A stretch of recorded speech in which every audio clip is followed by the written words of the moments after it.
Shalom saudara-saudara yang dikasihi oleh Tuhan. Berdoa dan beriman adalah dua sisi mata uang yang tidak dapat dipisahkan. Ketika kita berkata saya beriman, maka wujud nyatanya adalah ketika kita berdoa. Namun ketika kita berdoa, maka yang mendasari doa kita adalah iman kita kepada Bapa di surga. Salam jumpa dalam program Tuhan adalah Gembalaku. Saudara, berdoa itu adalah tindakan iman. Karena iman, maka kita datang kepada Bapa di dalam surga melalui doa kita. Oleh karena itu, Alkitab menyatakan tanpa iman tidak mungkin seseorang itu berkenan kepada Allah. Dan firman Tuhan sampaikan bahwa doa orang yang benar, jika dengan yakin didoakan, sangat besar kuasanya. Apa maksudnya? Maksudnya adalah doa orang percaya yang berdoa didasarkan dengan iman. Itulah yang berkenan kepada Tuhan. Hal ini perlu kita hayati, karena bisa saja ada orang Kristen yang berdoa, tetapi bukan didasarkan atas iman kepada Tuhan. Iman itu bukan berarti apa yang kita mau harus Tuhan kabulkan. Tetapi iman itu berarti saya percaya sepenuhnya bahwa Bapa di surga itu baik. Dan Dia pasti memelihara hidup kita dengan cara dan kehendaknya. Saudara, mari kita membaca Matius pasal 6 ayat 11 sampai dengan 13. Berikanlah kami pada hari ini makanan kami yang secukupnya, dan ampunilah kami akan kesalahan kami seperti kami juga mengampuni orang yang bersalah kepada kami. Dan janganlah membawa kami ke dalam pencobaan, tetapi lepaskanlah kami daripada yang jahat, karena Engkaulah yang empunya kerajaan dan kuasa dan kemuliaan sampai selama-lamanya. Amin. Saudara yang dikasihi oleh Tuhan, firman Tuhan yang kita baca ini adalah bagian dari doa yang diajarkan Tuhan Yesus. Isi doa di sini sangat sederhana. Tetapi ketika kita merenungkannya, saudara, isi doa ini meliputi seluruh aspek yang penting dalam kehidupan kita. Saudara, apakah pesan firman Tuhan kepada kita? Yang pertama, berdoa itu adalah percaya bahwa Bapa menyediakan apa yang kita butuhkan di dalam kehidupan kita sehari-hari. Saudara, firman Tuhan berkata, berikanlah kami pada hari ini makanan kami yang secukupnya. Saudara yang dikasihi Tuhan, bukankah ini doa yang sangat sederhana? Berikanlah kami pada hari ini makanan kami yang secukupnya. Saudara, doa seperti apa doa seperti ini, saudara? Saudara, bukankah kata-kata ini seperti seorang anak kecil yang datang kepada orang tuanya dan meminta makanan kepada orang tuanya? Saudara, mengapa dia meminta kepada orang tuanya? Karena dia tahu orang tuanya sudah menyediakan apa yang dia butuhkan. Dia tidak punya asumsi bahwa orang tuanya tidak memelihara dia.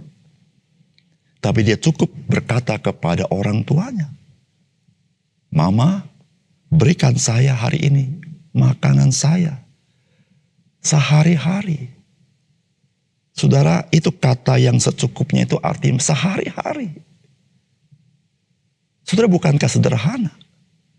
Tapi saudara, ketika kita merenungkannya, saudara, sehari-hari tidak sederhana. Karena itu regular, bukan insidental. Saudara, ketika kita datang kepada Bapa, saudara, kita datang dengan satu keyakinan percaya. Bapa, Dia menyediakan apa yang kita butuhkan sehari-hari. Saudara yang kasih dalam Tuhan, bukankah kehidupan itu adalah sesuatu yang sehari-hari? Saudara, tentu Apa yang dikatakan Tuhan Yesus tentang makanan ini bukan sekedar dalam arti ansih makanan. Saudara, ada banyak hal materi yang kita butuhkan dalam hidup kita. Yang sehari-hari. Dan saudara, waktu kita berkata, berikanlah kami pada hari ini makanan kami yang secukupnya. Tidak berarti kalau saya tidak ngomong Tuhan tidak sediakan, tidak. Tetapi karena saya tahu, saya percaya Bapa sudah sediakan. Oleh karena itu saya datang seperti seorang anak kecil yang datang kepada orang tuanya. Papa, berikanlah saya pada hari ini makanan saya yang sehari-hari itu. Itulah doa dengan iman. Karena kita percaya Dia menyediakan apa yang kita butuhkan. Yang kedua, saudara, berdoa itu adalah merendahkan diri dan sebuah pernyataan ketergantungan penuh kita kepada Bapa di sorga. Saudara, firman Tuhan berkata, dan ampunilah kami akan kesalahan kami, seperti kami juga mengampuni orang yang bersalah kepada kami.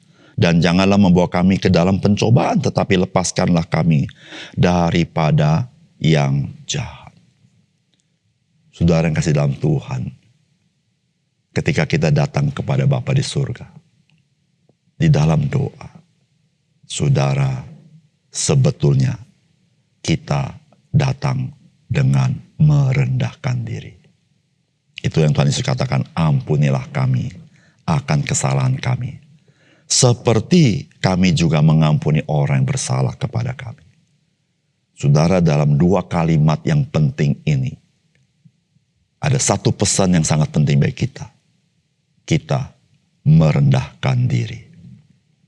Saudara, ketika kita minta ampun kepada Tuhan, kita datang merendahkan diri. Dari mana kita tahu kita merendahkan diri? Yaitu seperti kami juga mengampuni orang yang bersalah kepada kami. Saudara, orang yang mengampuni orang lain, saudara, dia merendahkan diri. Saudara, jika engkau dan saya tidak mau mengampuni orang lain, engkau sedang dalam kecongkakanmu. Engkau sedang meninggikan diri. Engkau merasa lebih baik, lebih suci, lebih benar daripada orang lain. Saudara, itu bukan semangat doa. Saudara, semangat doa itu, saudara, merendahkan diri hadapan Tuhan. Bukan saja itu. Tetapi ketika kita berdoa, sebuah kenyataan atau pernyataan, saya bergantung sepenuh kepada Tuhan. Kalau tanpa Tuhan saya tidak sanggup menghidup hidup ini. Itulah saudara-saudara yang dikatakan, janganlah membawa kami ke dalam pencobaan, tetapi lepaskanlah kami daripada yang jahat. Saudara, Tuhan berdaulat dan berhak berbuat apa saja dalam hidup kita. Dan saudara, kalimat ini menunjukkan kepada kita bahwa hidup kita tergantung kepada Tuhan, kepada kita. Maka dikatakan, jangan membawa kami ke dalam pencobaan, tetapi lepaskanlah kami daripada yang jahat. Saudara, itulah berdoa. Saudara, berdoa itu menunjukkan saya pasrah kepada Tuhan. Engkau yang berdaulat. Tetapi Tuhan, saya begitu lemah. Biarlah Tuhan, Engkau tahu kelemahan saya. Jangan membawa saya ke dalam pencobaan. Saya begitu lemah. Biarlah Tuhan melepaskan saya daripada apa yang jahat. Saudara, itulah berdoa. Saudara, apakah saudara kita berdoa seperti itu kepada Tuhan? Doa dengan merendahkan diri sungguh-sungguh. Mengakui siapa kita. Doa dengan semangat bergantung 100% kepada Tuhan. Karena hidup kita tergantung kepada Dia. Mari kita berdoa. Bapa surga, terima kasih untuk firman Tuhan yang indah yang kami baca dan renungkan hari ini. Biarlah Tuhan tolong kami, supaya semangat doa seperti ini selalu ada di dalam kalbu kami. Sehingga kami sungguh-sungguh mengalami kasih karunia Tuhan ketika kami berdoa kepadamu. Dalam nama Tuhan Yesus kami berdoa. Amin.